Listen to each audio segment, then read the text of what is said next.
Hey there, I'm Lee Ullman here with some big news from the National Young Farmers Coalition. We're partnering with Heritage Radio Network on a special season of The Farm Report.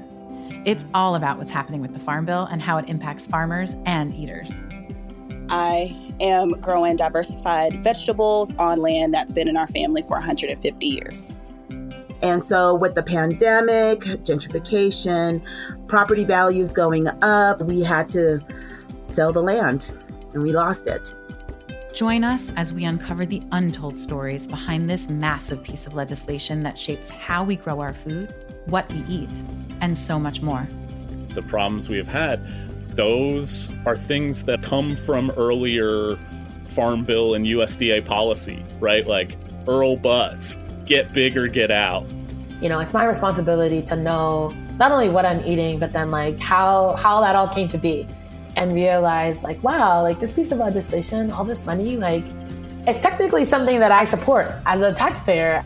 While Congress debates the next Farm Bill, this is not just an invitation to listen. It's a call to action. Be part of the conversation. Subscribe to the Farm Report on Heritage Radio Network, wherever you listen to podcasts. Today's program was brought to you by Consider Bardwell Farm, Vermont artisan cheese producers in Vermont. For more information, visit considerbardwellfarm.com. You're listening to Heritage Radio Network, broadcasting live from Bushwick, Brooklyn. If you like this program, visit heritageradionetwork.org for thousands more.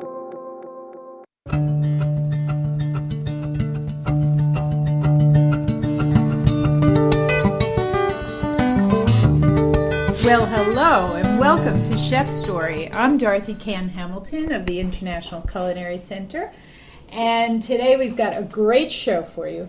We don't often get chefs with this title, but today we have one of the outstanding pastry chefs from the James Beard Foundation, and in fact this year's award winner.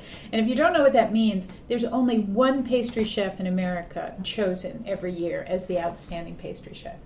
And Brooks Headley, who's the executive pastry chef at Del Posto in New York City, is the man. And we're here today, we're actually sitting in Del Posto in one of the private rooms downstairs. If you get here, you have to rent this private room. It's just surrounded by wine and beauty and chandeliers and glasses. But anyway, on to welcome, Brooks. It's so wonderful to have you here. Excellent. Yeah, I'm psyched to do this for sure. So we're going to get your childhood and go through your whole thing. But how you're an English major in college and you love literature and you like to write.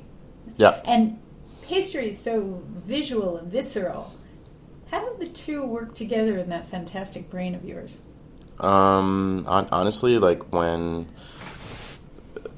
For me, starting to do dessert pastry, it's the only thing. I've never worked on the savory line. I've always done dessert, and it isn't necessarily because I intended it to be that way. It was definitely accidental, which happens to a lot of us in the restaurant world. Like we sort of get to where we are. It's an accident, and then we find out we really like it. So that's definitely what happened to me. Well, let's get into your path, because you're a drummer, you did a lot of interesting things that wouldn't necessarily think that it was going into cooking. So right. No, none of it really doesn't really make sense at all. All right, so you're from Maryland. Yeah, I grew up in the suburbs of Baltimore. So Baltimore. Deep in the suburbs, yeah. So when I say I'm from Baltimore, people are like, "Oh, Baltimore, it's gnarly." It's like, well, yeah, I didn't really live in that part, but yes, it is. So when you grew up, mother, grandmother cooking Sure. in the kitchen. Yeah, I mean, it was. What kind of background of food? My mom's side of the family, my grandmother's side, Italian, from Calabria. My great grandparents came over from Calabria. So a lot of what we cooked as a kid and ate as a kid for family gatherings and parties and holidays was, traditional Italian, but not more like Italian American, even though my grandmother's parents were actually from Italy.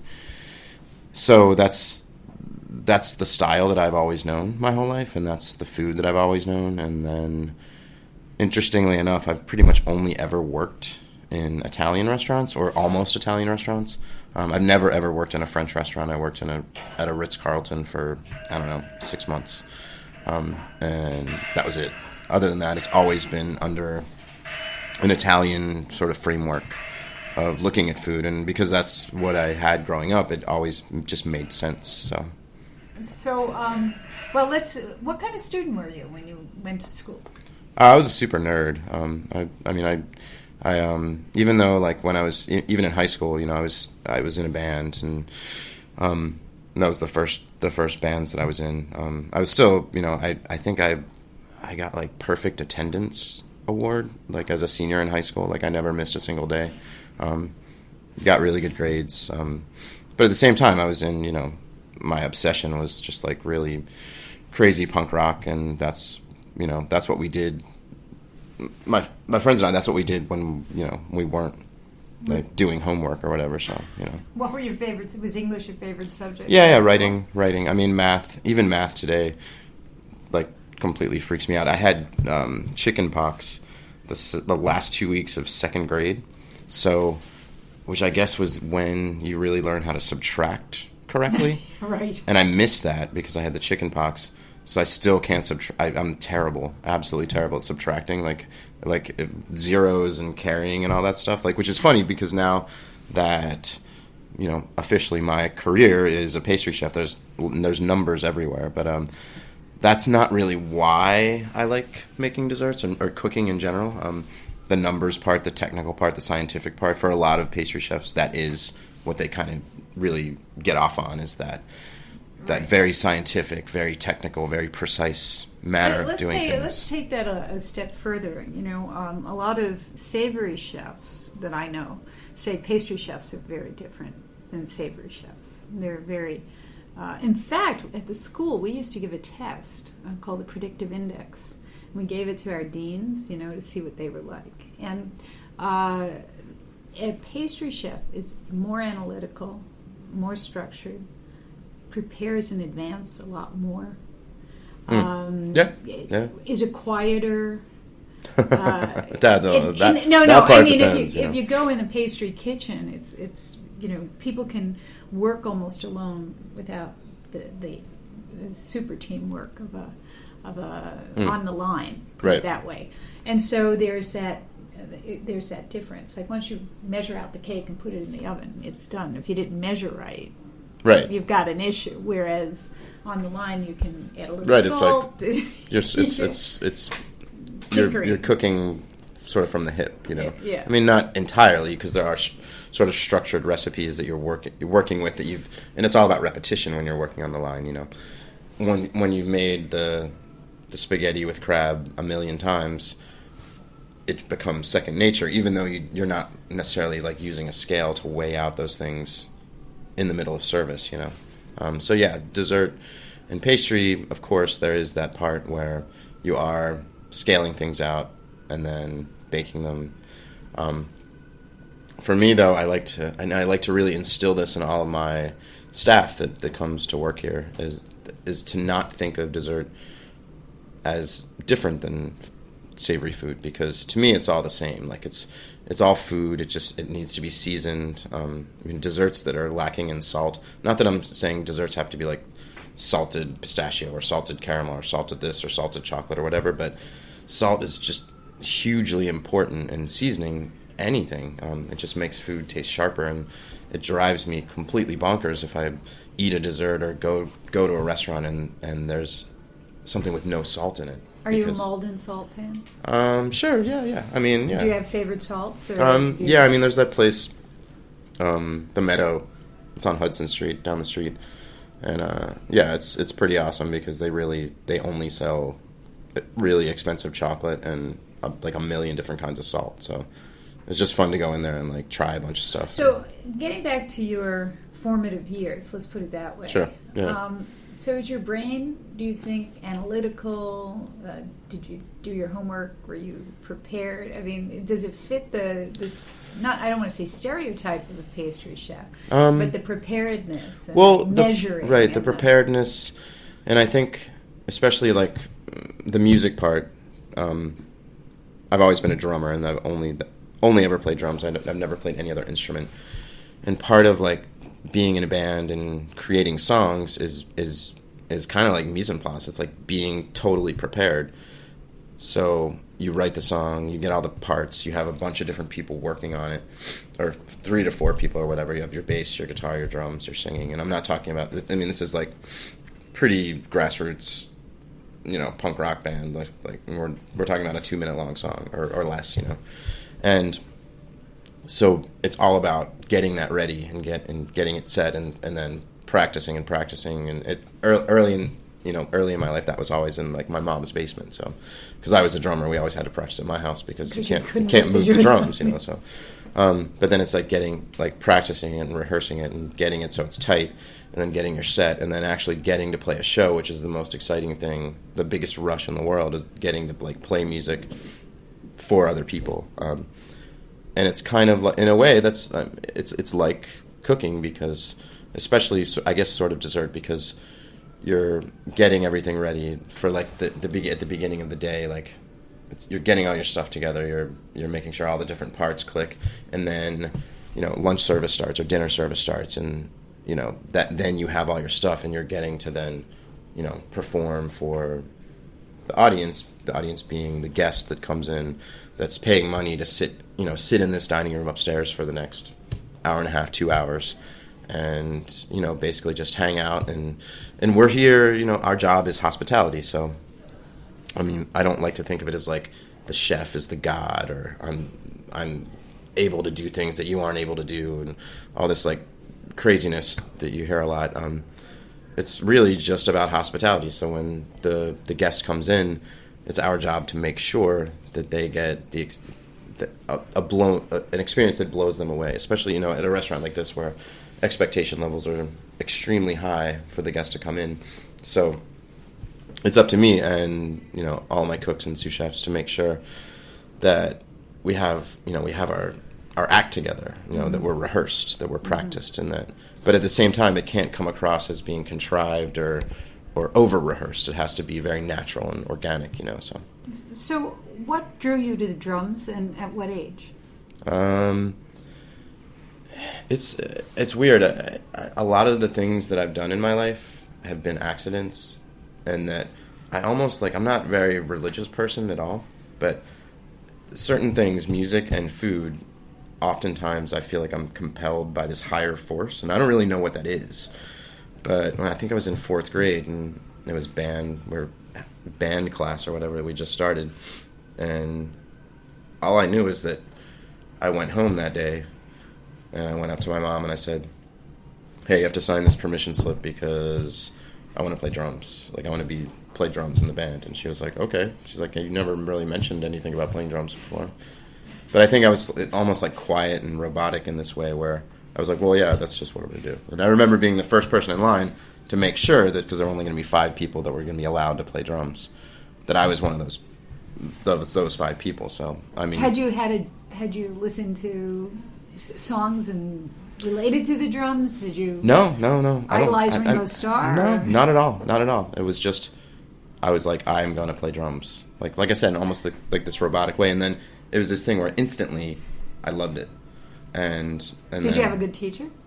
You know what, I don't even remember the teacher or anything specific. All I remember about that specifically was that everyone, like, it was these big like round drum cases, and you just had a snare drum, and you stood in the back of the band class, and you had a stand, and you had your snare drum and your sticks, and and it was like kind of like marching band, classical-ish music or whatever. But the other 4 guys, and there was one girl I remember too, had brand new snare drums, and you're like a little kid, you don't know how to get it to sound good, so they sounded like garbage because they were brand new, and they weren't the greatest snare drums in the world, but.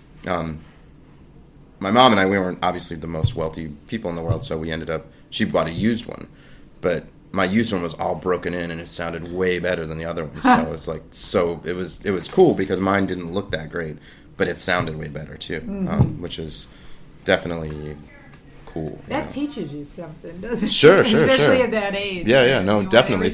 It's something that I remember constantly. So yeah. It's here. Well, that's great. Any relationship between cooking and drums?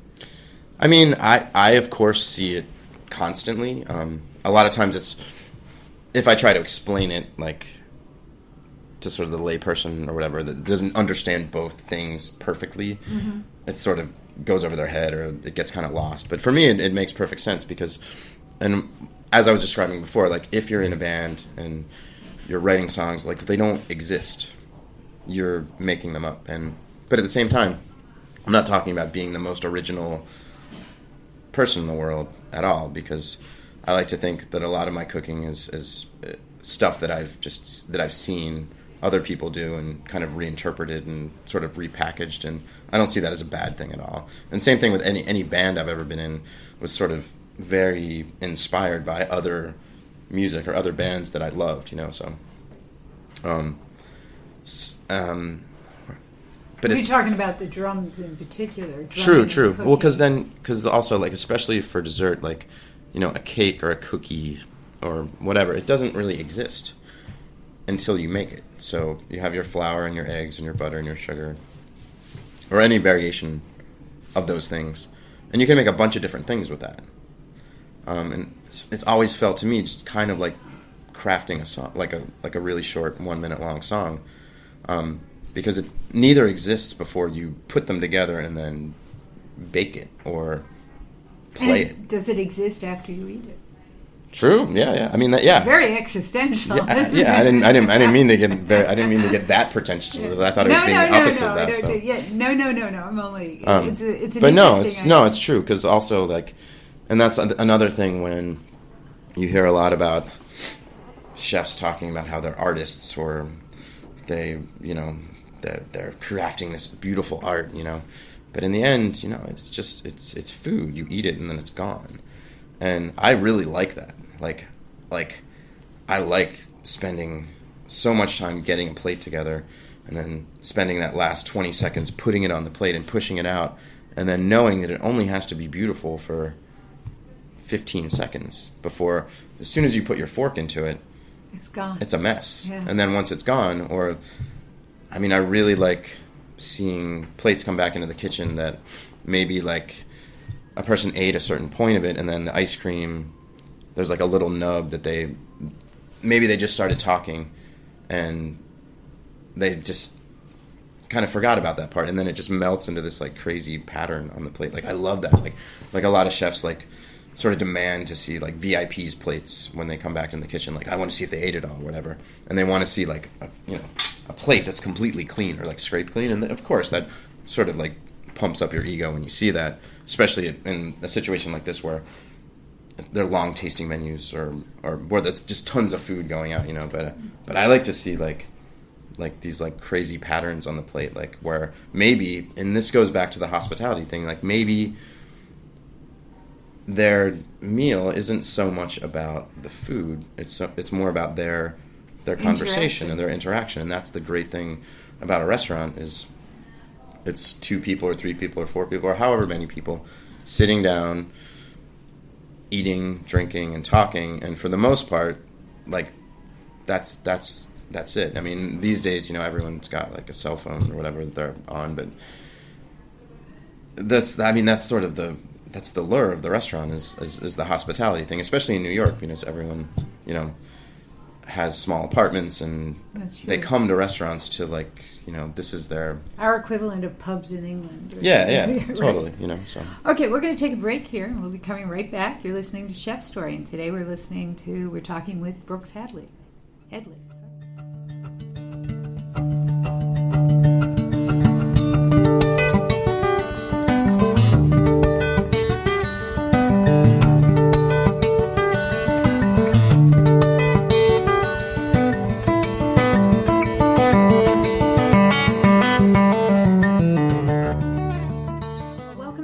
Listening to Chef Story, and today I'm with Brooks Headley at Del Posto, and we're just talking about what makes him smile when he sees a dish come back from happy eating, and it's always happy here. I think this is one of the it's probably it's a groundbreaking restaurant, because Mark Ladner, who's the executive chef here, and Brooks, who's the executive pastry chef, managed to garner 4 stars from the New York Times for an Italian restaurant. And that has not been done in decades. Yeah. In decades. It's pretty crazy. It is not, an Italian restaurant did not manage to break through. And the thing that I find fascinating about that is this is an Italian restaurant headed by 2 American guys who might have Italian in their backgrounds. I don't think Mark does. Actually. No, he doesn't. But you do. Big question: Can Americans cook real Italian food? What does that mean? Sure. I mean, well, I know. Like, as I mentioned earlier, for me, it's a lot of it comes from, my background growing up, and I'm half Italian. Like, my name is an Italian. I don't particularly look Italian. Like Tony, our chef de cuisine, the other day was like, "You're really Italian?" He's like, "You don't look Italian at all." He's like, "I'm Italian." Like, I don't know what you are, And with Ladner, he's not Italian at all, not even the slightest, but basically is a student of Italian inspiration in cooking, as I am too. And for me, at least, I mean, just talking to Mark Ladner about food and about he knows more about dry pasta than I think anyone anywhere. Like, he knows everything about it. Like even it's completely insane. Like, different regions of Italy and we've never claimed to be an authentic, specifically of a certain region Italian experience here. We get inspiration from, all different regions of Italian cooking,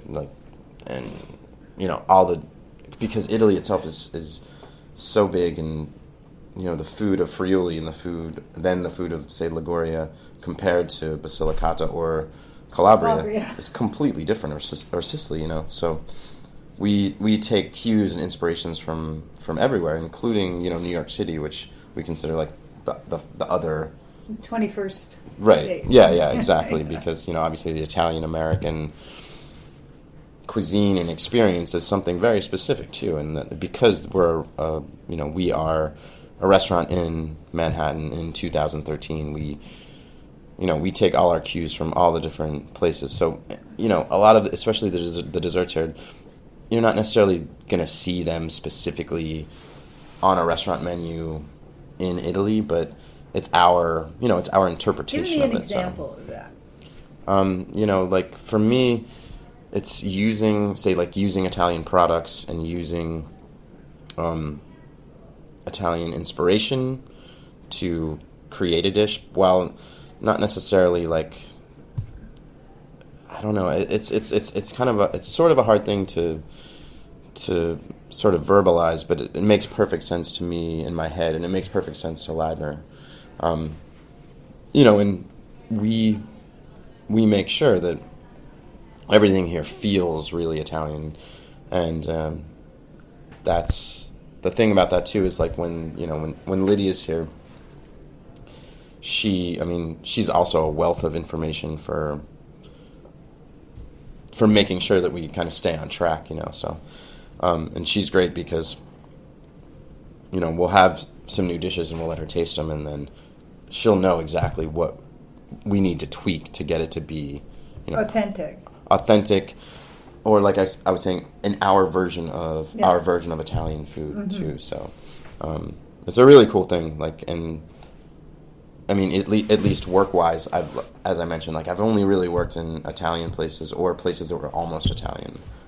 Comey in DC was Greek, but had pasta on the menu and was very specifically kind of the same Italian style. And then Campanile in LA was more like New American, but at the same time pretty Italian too, So that's all I've really ever known. My joke is that if I left here and I got hired at Per Se or Le Bernardin or 11 Madison or something, I would get fired within a day because I don't have like a French bone in my body, and it's not necessarily that I don't approve or like that stuff. It's just that I don't.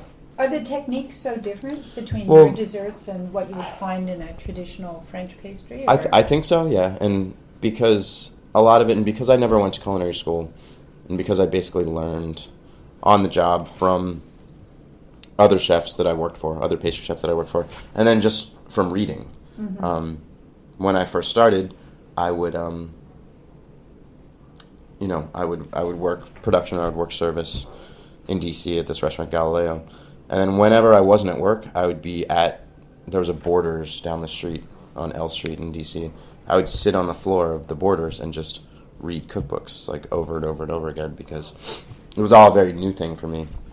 So it was, just insanely exciting to like learn new things. And what was the first thing to draw you into the kitchen, and did you start in the pastry kitchen? Yeah. No, I've only ever done dessert, and initially Were you drawn to dessert? No, not really. It wasn't even anything that we, like, say, as a kid. I mean, my grandmother made like cookies for like Christmas and stuff, like, and that was like a big deal.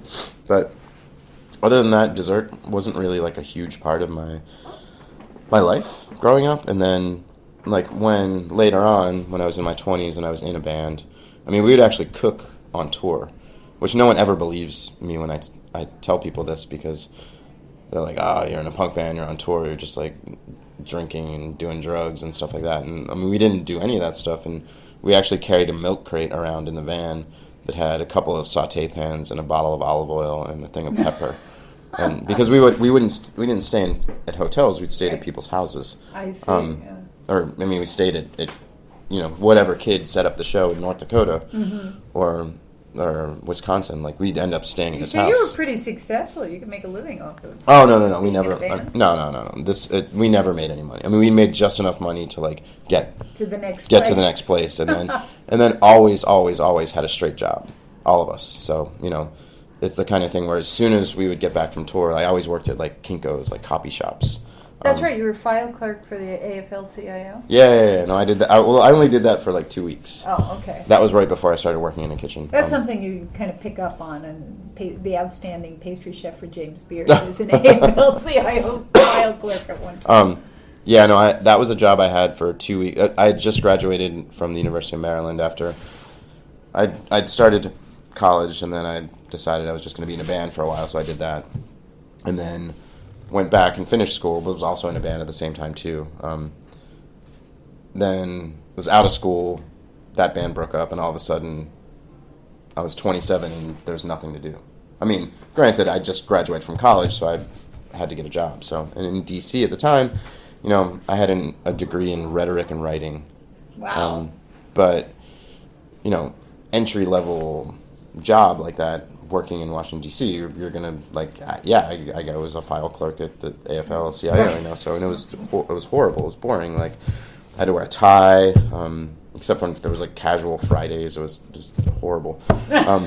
So 2 weeks. Yeah, 2 weeks, that's right. all. And I remember I would get home every day and, like, pull my tie off. Like, it was, so what and I was so bummed out because the band I was in had broken up, and I wasn't playing music, and but I'd always been into cooking, and it was always my hobby. Like I loved that show, Great Chefs, Great Chefs of the West, Great Chefs of the World, like on PBS. Like I loved that show, and still today, it's like one of the greatest cooking shows that's ever existed, because it was so cool, because it was just shots in the kitchen of chefs cooking, a lot of times like from other countries, so you could barely understand what they're saying, with this like awesome like ambient cooking noise in the background, like pots clanking and the hoods and stuff, and like and then the narrator's voice kind of like over top of it, and like the weird jazz music in the background. So cool. Like I still they like have it on Netflix. I think you can get clips of it on YouTube,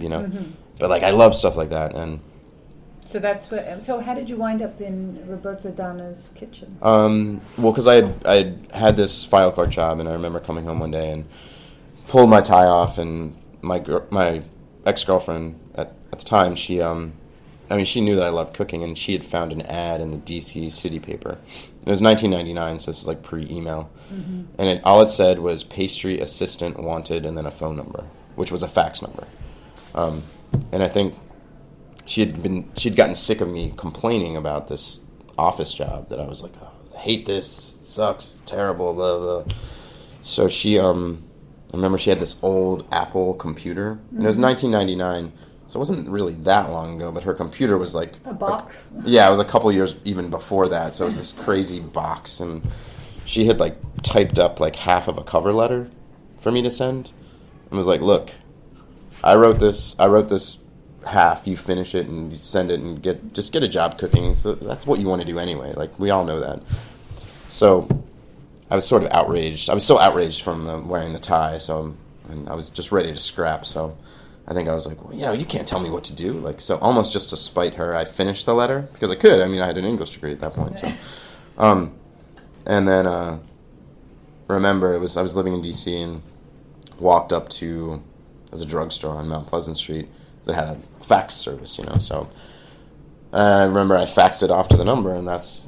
Thinking that I would never hear anything else from it. I mean, the resume, I'd never worked in a kitchen before, so my resume was, I faked it, but I faked it in a way that wouldn't have even mattered knowing where it was going. I said I worked at the Maryland Food Co-op, which was like this vegetarian food collective on the campus of the University of Maryland, which is funny because when Lori Alleman, the pastry chef, got that resume or whatever, like, she probably looked at that and was like, I don't even know what this is, or even if I did, I wouldn't care. But to me, that was all I knew. I didn't know anything about fine dining or anything like that. But at any rate, she ended up calling me a couple days later and was like, you should come in for an interview. And it was weird because it was Galileo. I didn't know that at the time at all. And all I knew was that Galileo was this really fancy, expensive restaurant in D.C. I'd never been to it. No one I knew had ever been to it. I just heard about it. But I'd heard about it in the tiniest possible way. It wasn't like I was really excited to go there. I mean, I thought it was cool, almost like in this weird sort of like performance art thing against myself thing.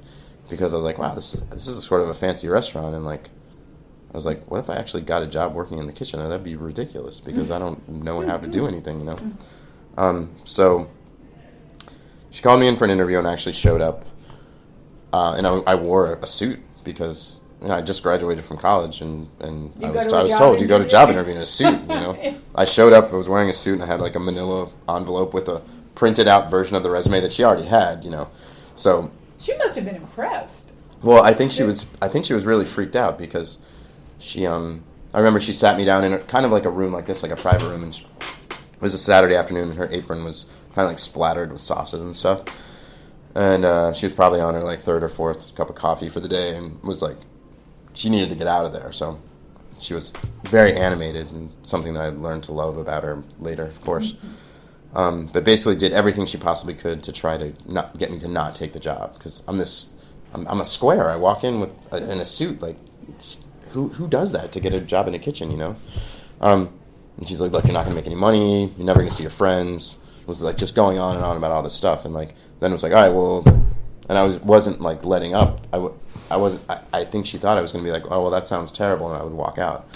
And I was like, no, okay, sure, sounds great. And then she's like, all right, well, here, let me show you the kitchen. And so she took me into the kitchen, and it was like literally like a light bulb going off the second I walked in the kitchen, where I knew. It's kind of like the drums.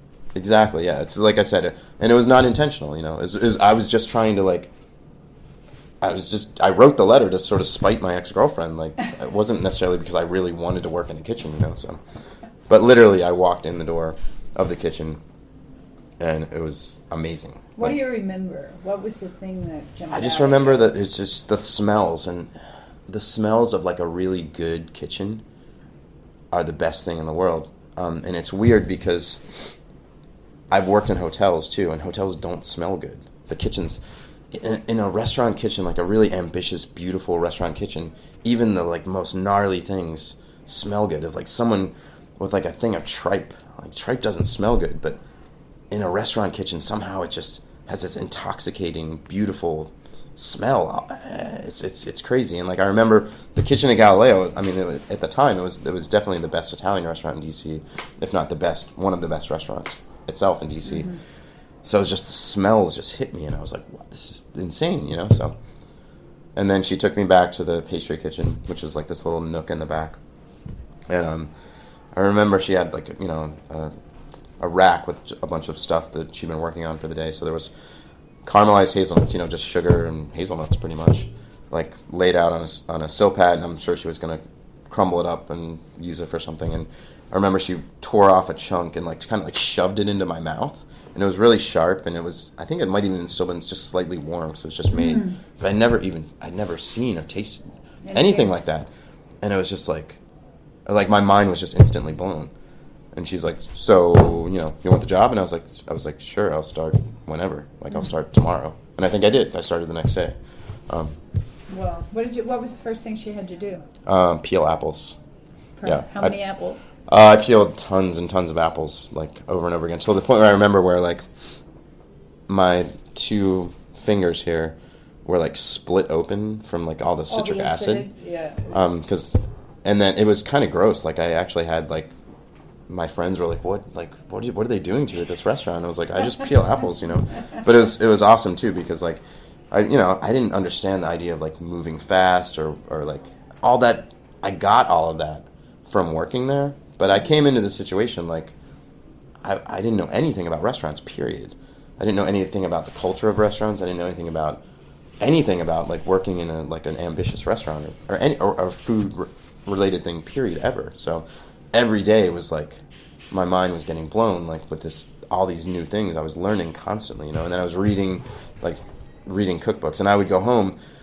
If I worked at night, I would like bake bread in the morning and at my apartment, and I would bring the bread in to Lori and be like, "Oh, I just made this bread," and she would rip off a piece and taste it and be like, it's not so good. And then I'd bring in some the next day. She's like, "You know what, it's a little better." And then she'd look at me and go, "Listen, there's no money in bread, so just give it up." Like, she just cut to the chase constantly. Just like, obviously like my mentor, and taught me a million things, because she taught me how to do stuff, not in a school situation, but in real time. Right. So, I didn't even know what creme anglaise was. I didn't even know how you spelled it, like, because I didn't know anything about French desserts, and I never had anything like that as a kid. So I just pictured it in my head as like CREMONGLAZE, like creme anglaise. I don't even know what that is. And so she would say, like, "Have you ever made creme anglaise?" I'm like, "I don't even know what that is." And she's like, "Oh my God, all right." So she would take me over to like the line and I'd have to, and she would teach me how to make it in between like 2 like really gnarly dudes, like with like veal stock, like bones flying everywhere, and that hated my guts because I was, taking one of their burners. I was taking one of their burners, and I was working pastry. Like who works pastry? Like, what kind of jerk does that? Like, this is what you do. Like super macho. Yeah. Especially back then, like the kitchen was just like this like macho pirate ship, So. As a lot of kitchens were. So we're going to take another break here, and we're going to come back in a minute and continue talking to Brooke. Sure.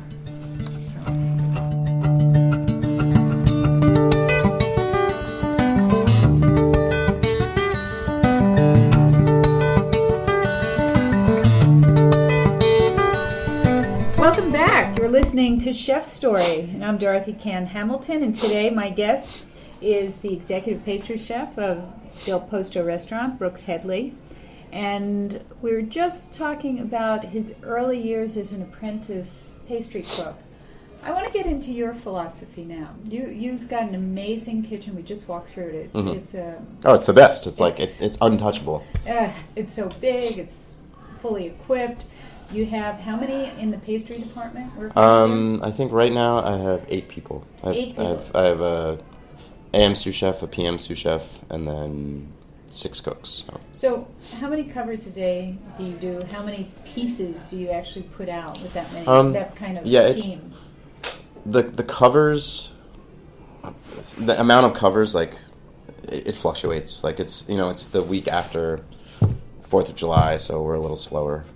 Yeah, but let's say in your heyday, in like really busy times, Not Christmas, but not the holidays. Like let's say normally, in April. Yeah, normally we hover around 200 covers, maybe slightly more than 200 covers. At night? Yeah, a la carte for dinner. Right. We're open for lunch 5 days a week, so we hover around 50 to 60 for lunch. That can go up or down depending on... I don't really understand why we don't do 500 for lunch every day, because it's $39. It's ridiculous. Oh, like if I order, Chinese food at 3 o'clock in the morning, it's going to cost more than coming to lunch at Del Posto. You know, and I have to eat it on the floor of my apartment. You know, so Really? I don't get a purse stool or anything. You know, so. But yeah, but we also have private dining. Part of the reason that, that Joe and Mario and Lydia built this restaurant was to do, super high-end private dining. Mm-hmm. And we do a lot of that. And, we have 4 private rooms, so we can do 4 parties at once with different menus in addition to regular a la carte service for dinner. And then lunch. And then we have, specifically for us in pastry, we have probably 15 different cookies and pedophores that we do. Because a lot of people come here for different reasons. People come to, this isn't like a sequestered foodie experience restaurant. People come here for all sorts of different reasons. And that's great, and I love that. This isn't a chef's table situation, 19 seats, 20 seats, where everyone gets exactly the same thing in like a banquet fashion. Like, this is, in its heart, even though it's big and has private dining rooms, is like, it's like a mom and pop restaurant on like the highest level, So it's, people choose what they want. People get to choose what they want to eat. And, but it's also, there's a bunch of different, people come here for business meetings. Our guests will come here for, the wine list here is completely insane. So some of our guests come here just to drink wine, and the food is sort of a secondary thing. So it's our job, especially at the end of the meal, to make sure that we deliver to the guest whatever it is that they want. Okay, so let's talk about the ego of not only the chef but the cooks, because you're in this profession because you love it, of course, and you're constantly, let's say, striving to put the best thing on the plate, and you really work very hard to make it to your benchmark, which is the top in New York. Right. How much ego should be invested in a dessert or any dish in the restaurant versus what the customer wants? And do you get your ego is so in check, I can't believe it. We've been talking a lot, and you're so much about hospitality in the diner, but the cooks that work for you, they want to learn, they want to push. How does that all work in your kitchen? What's your philosophy? Well, my philosophy is, and I really try to instill in all of my staff and all the cooks, and even like the savory cooks too, is that it is about hospitality and is about what the guest wants, and we listen to, because they're like, I love New York City. I've only lived in New York for 7 years, but I love it so much, and I can't imagine ever living anywhere else ever. So, the point I try to get across is like I love living in New York City, and the reason I get to live in New York City is because I get paid by Del Posto, which really means I get paid by the guest who's coming in to eat here. And I don't want to lose that. Like, I want to be able to live in New York City and do all the awesome things that New York City allows me. And like I said, so then it is about making sure that guest leaves just totally psyched and pumped and tells all their friends and comes back and makes it like a regular thing, even though this is can be a special occasion type restaurant, because obviously it's very expensive, but still I just want, and even for lunch, when it is less expensive, I want everyone to leave just so psyched. And that's why. So how do you conceive your dishes? Do you look at the savory menu? Oh, for sure.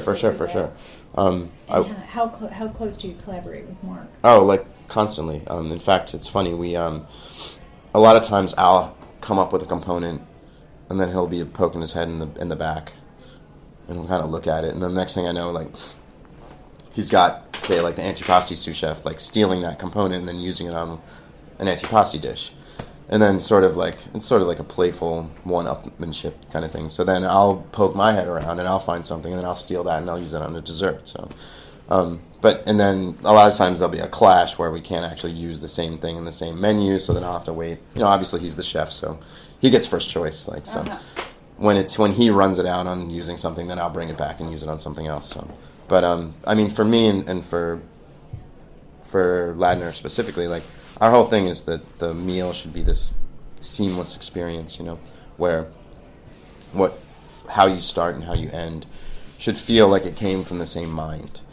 Because a lot of times at restaurants, like, there's a very specific savory style, and then all of a sudden you get to dessert and, like, there's a switch gets flipped, and all of a sudden you're in a different restaurant where it's just a different style completely, or it's just like you're getting this very specific style of food, and then all of a sudden you're getting like a classic French dessert or whatever that doesn't really make sense with the rest of the food. So it's really important for me and for Chef Ladner to make sure that we really do work together. And it always bums me out when I hear about, say, like a colleague or a friend who's a pastry chef at a place, and they're like, yeah, the chef is kind of a jerk, like, I don't like him, or I don't like her, and I just have to, it's so hard to like work that with them, right? and that bums make it a whole experience. Right, that bums me out so much, because like in a way it's sort of like I won the lottery by landing here, and yet again that's another sort of one of the accidents or things I didn't really try to do is getting here. How did you get here? Make a long story really short, I'd moved to New York. I was working at a restaurant on the Upper West Side. I didn't really want to move to New York. My girlfriend at the time lived here, and I was working in D.C. at a restaurant called Comey, which I loved. Tiny little 35-seat restaurant, open 5 days a week, same crew every day, kind of like the dream restaurant that every chef sort of wants, and a beautiful, awesome. I mean, still it's probably the best restaurant in D.C. now. And it was a blast working there. We just had so much fun, and just so small and so tight. And then my girlfriend Stella at the time was like, well, she was living here, and she's like, well, you kind of got to move to New York, otherwise we're done. And so, and I was older. I was 35 at that time, so I didn't really want to move to New York. It was expensive, and Change. Yeah, you were happy where you were. Yeah. But so I moved here, and then ended up working in a restaurant on the Upper West Side, just sort of temporarily, and then found out that Del Posto had lost their pastry chef, at which point, and I don't know if I recommend this, but this is what happened, but I got off work at the other place, and then I think I just went out with some friends, and I was definitely well beyond the point where I should have been writing a letter to Del Posto, because I was definitely fairly inebriated. Anyway, ended up writing this, found out they needed a pastry chef, wrote them a letter, and then emailed it to the only email address I could find on the Del Posto website, which was the private party email. Yeah. And then I think I probably hit send, and then passed out on the floor or something. So, and then forgot about it completely. And then the next Monday, that was on a Friday, the next Monday they had called me and asked me to come in and meet with Ladner, so so once again, sort of unintentional and sort of accidental, but yeah, but that's. Did the two of you hit it off the minute you started talking? I was a huge fan of his. I mean, I'd never been to Del Posto. I knew a lot of people that helped open up the restaurant because I worked at Campanile in LA, and a lot of the crew from when I worked there in, say, 2004, helped, Matt Molina helped, were, opening sous chefs at this restaurant. So I knew of Del Posto, but I had never been here.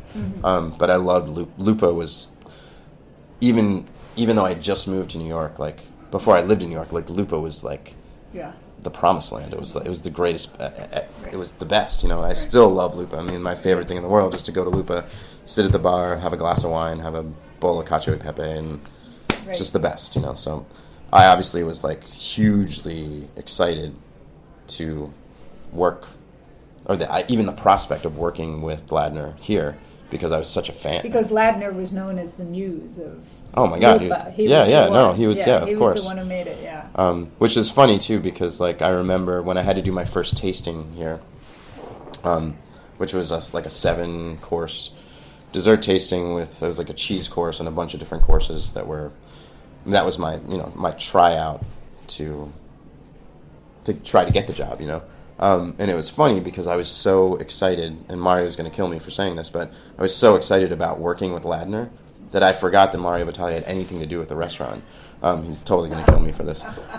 To the point where I'd gotten my tasting set up, and I was about ready to go and deliver the first course in the private dining room, and the chef de cuisine at the time was like, "So you want to meet Mario?" And I was like, "Oh yeah." Mario who? I was like, "Oh yeah, he's a part of this." So, yeah, I'm dead pretty much. So, but no, I mean the whole thing was like I was just really excited for the prospect of even like working for a second with Leidner.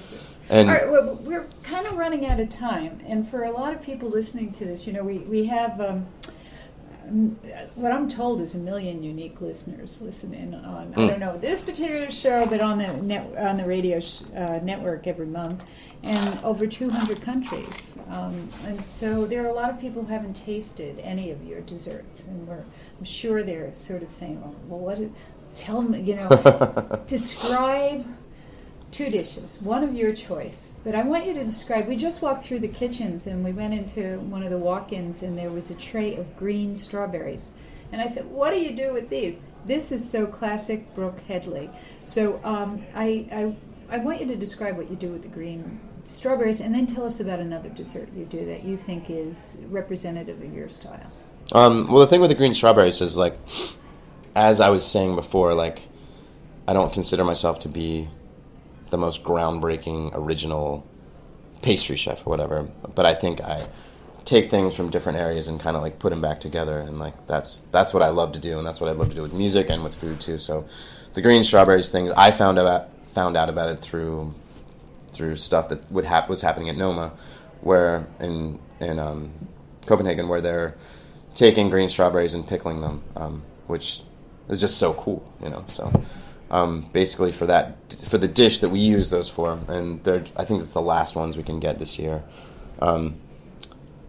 They're sort of like lightly pickled, almost like a they're like unripened strawberries. We should say they're not a cultivar that happens to be green. They're the unripe strawberries picked out from the ripe strawberries. And the cool thing about that is, I mean, if you read or see interviews with Rene Redzepi, like he'll talk about the green strawberry that's perfectly unripe, which that concept is just so cool. Like, that's so awesome. So using that technique or that idea is definitely like me totally ripping someone else off, but also like sort of like paying homage to it, and like so tell them what you do with it.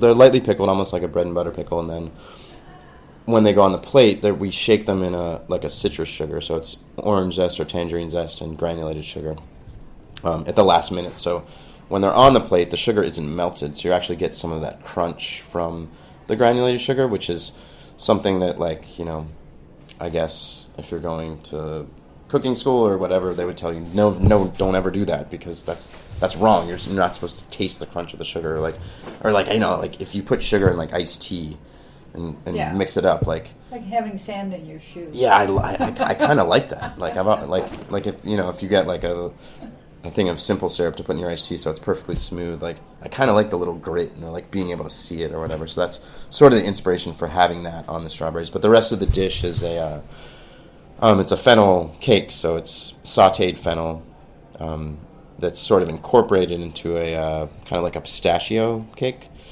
almost like a carrot cake, where the cooked sautéed fennel that we've cooked in olive oil becomes the carrot part of that cake.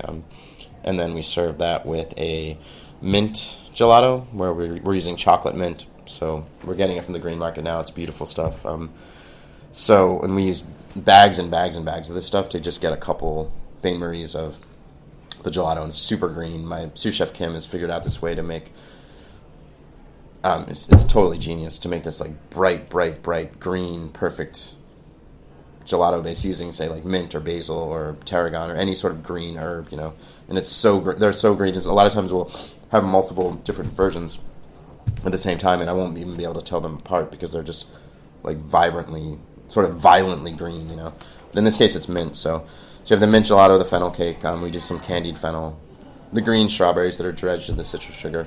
And I guess that's the whole dish. And it's not something that's ever specifically on the menu, but it's something that I'll have around for if I have someone come in that I really want to give it to, or a lot of times, like, I usually have like 3 or 4 dishes that aren't even listed on the menu that I tell to the captains and the front leaders of the meeting, and I'm like, if you get a table that wants something like this or this or this, like I also have this stuff, so there's always... So tell us one of the desserts that you've done that you're most proud. Honestly, probably the most proud is the eggplant dessert, which is it's basically like a sweet eggplant crostata. It's and then we serve it with a sheep smoke, stracciatella, gelato, and then chocolate and olive oil sauce. Very simple. It's just, but it's a variation on the chocolate and eggplant is a really classic combination in the Amalfi Coast. So, around Naples, and even down as far as into Calabria and Sicily, it's a very common thing, and it's something that I'd read about, but I never tried, and I never tried it over there. And same thing with Ladner, he'd actually tried it and wanted to experiment and have a version here, but have a version that made sense at Del Posto, So we practiced and did R&D on it for I think a year. We tried a bunch of different things. A lot of them were totally gross because eggplant is very specific, and if you do one thing the wrong way, you're gonna get something that's pretty gnarly. And we got some really. We made all sorts of mistakes with that, but then it's funny. We ended up what we ended up with. It was sort of based on the traditional dish, which is traditionally it's almost like eggplant parmesan. So it's fried breaded eggplant, but then it's covered in dark chocolate and usually has ricotta and orange. But that seemed too heavy, so we wanted to have something a little lighter. So we basically made this mascarpone dough. And then in a way, it was taking from all these different areas that I'd learned stuff from. So and then we ended up using almost like a frangipane base for it, which is something I learned, working at Galileo. And then when I did work at the Ritz-Carlton, we used that a lot. But I hadn't used that in a while. So we had the dough, and then we smeared the frangipane on it. And then, so I'm almost thinking in sort of apple tart now.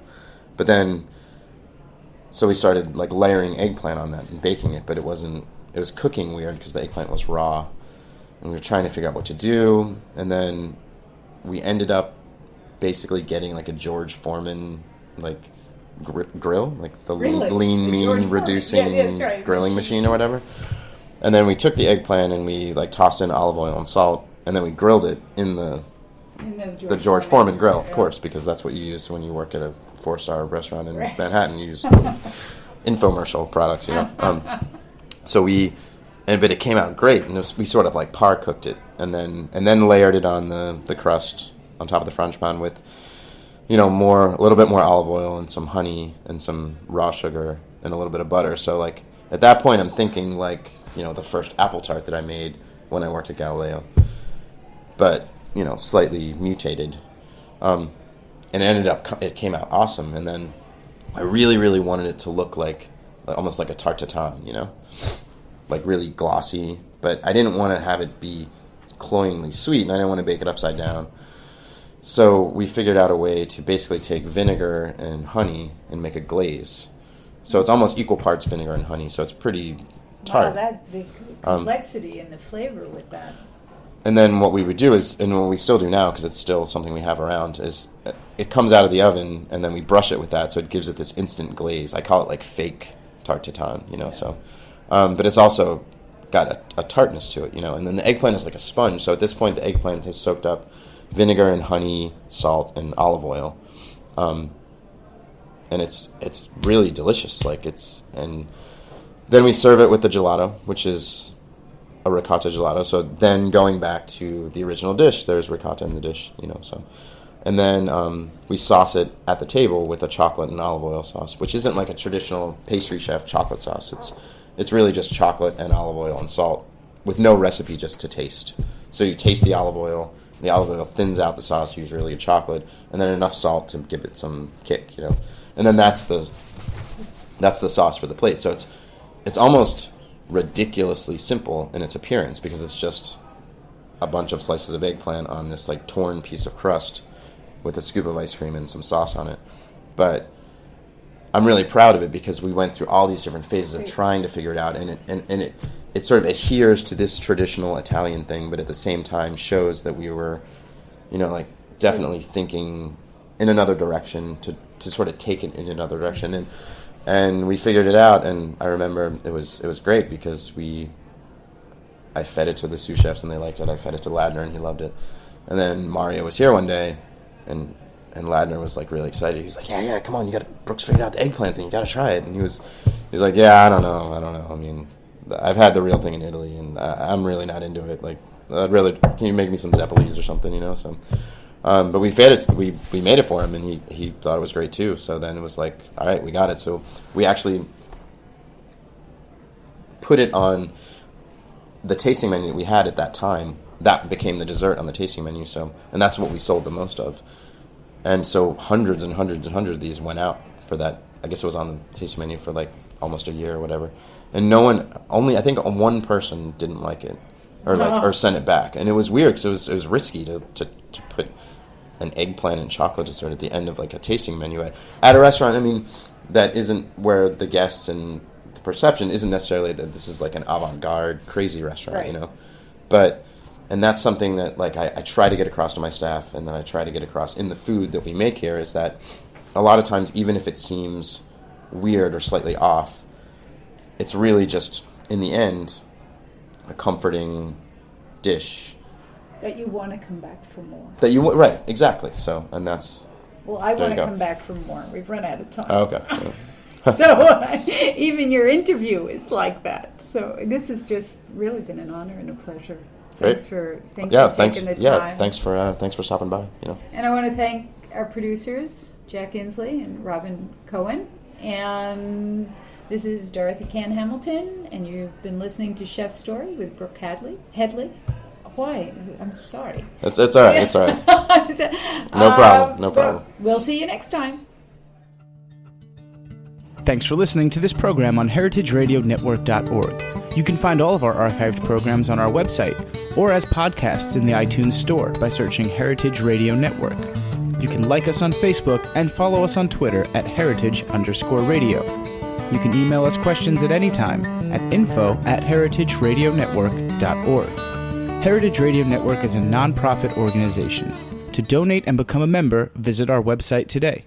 Thanks for listening.